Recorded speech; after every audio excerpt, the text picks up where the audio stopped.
اے میرے رب، میرے یقین کی لاج رکھنا، جو میں نے تب کیا جب کوئی امید نظر نہیں آ رہی تھی۔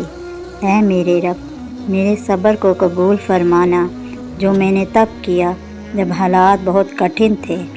اے میرے رب، میری مسکراہٹ کو پسند فرمانا، جو میں نے درد چھپا کر چہرے پر سجائی تھی۔ اے میرے رب، میں نے اپنے سفر کا رخ تیری طرف کیا ہے، تو مجھ سے راضی ہو جا۔ آمین۔ یا حی یا قیوم برحمتک استغیث۔ اے زندہ اور ہمیشہ رہنے والے، تیری رحمت سے فریاد کرتا ہوں، میرے سارے کام درست کر دے۔ آمین۔